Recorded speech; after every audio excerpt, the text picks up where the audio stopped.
Hey kids, story time again, and today we're going to talk about commandments.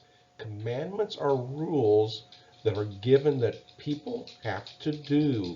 It's not a suggestion, it's not, oh, if you want to. It's something you are told that you have to do, and it's called a commandment. And today we're going to talk about the commandments that God gave Moses for the people of Israel. So that's our story today. Let's listen to it. The book we'll read today is called The Story of the Ten Commandments. It was written by Patricia A. Pinckney and illustrated by Stacy Venturi Pickett. Do you follow rules at home and school? God gave us rules too. We call God's rules the Ten Commandments. God first gave his rules to the Israelites, who were slaves in Egypt. One day, God spoke to Moses through a burning bush.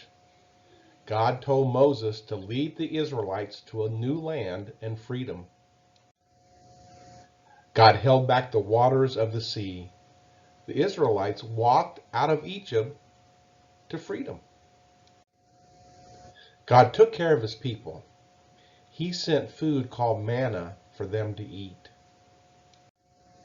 One day, God called Moses to come to the top of Mount Sinai. Moses walked up, up, up, until he was at the top of the mountain. Then Moses met God. Moses could not see God. God was hidden in a thick cloud, but Moses heard God. God wrote 10 rules on 2 stone tablets. We call these the 10 Commandments. These are God's rules. There is only one God. Bow down to no one but God. Speak God's name with respect. Give one day each week to God.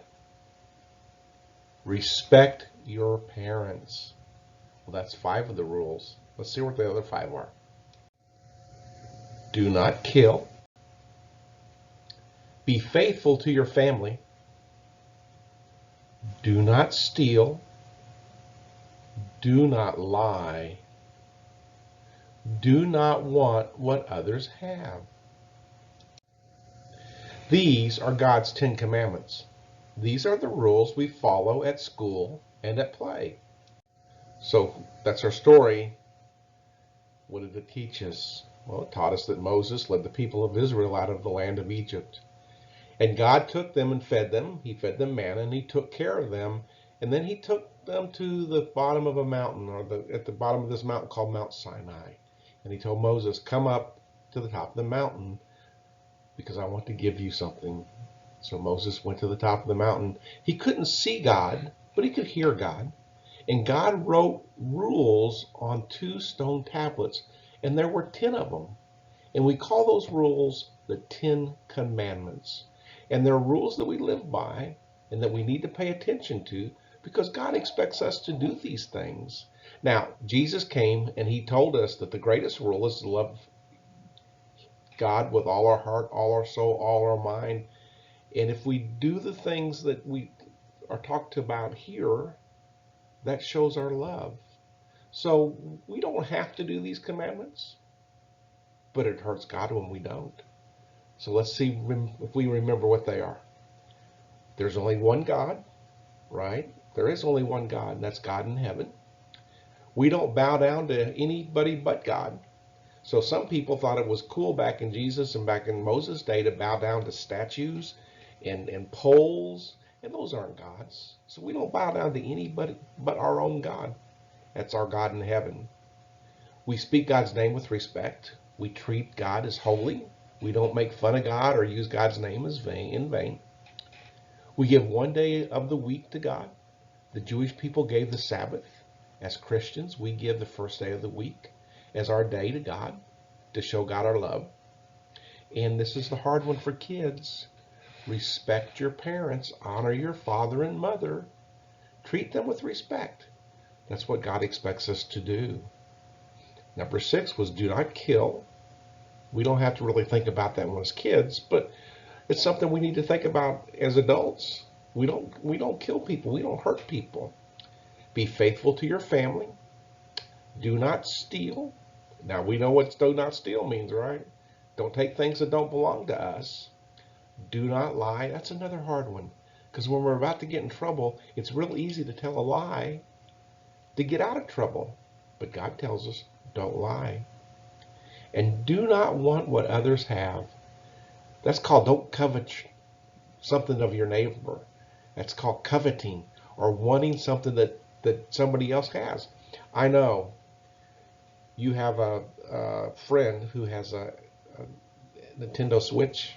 Is that what they're called? Or an Xbox, and you want it, and you get really, really jealous because they have one and you don't have one? Well, God says we're not supposed to do that. Do not want what other people have. We should be happy with the things God gives us. So, 10 rules that God gave Moses to give the people of Israel. He wrote them in stone so that they would be permanent. And there are things that he wants people to do. He wants people to obey those commandments. He did it in the Old Testament. Like I said, now Jesus has given us a more important rule, and that's to love God with all our heart, all our soul, all our mind. But if we love God with all our heart, all our soul, and all of our mind, we will do the things that are talked about in the Ten Commandments. We will honor him, and we will respect him, and we will bow down only to him, and he will be our only God. So all the things that are talked about in the Old Testament in the Ten Commandments, if we truly love God, those are things we'll do because of our love. I hope you understood that. Kind of hard sometimes to talk about the Ten Commandments, but we'll learn them more and more every time we talk about them, and we'll learn them even more when we practice them and do the things that they tell us to do. We hope you enjoyed the story. We hope you enjoyed the lesson. We love you. We miss you, and we'll see you soon. Bye-bye.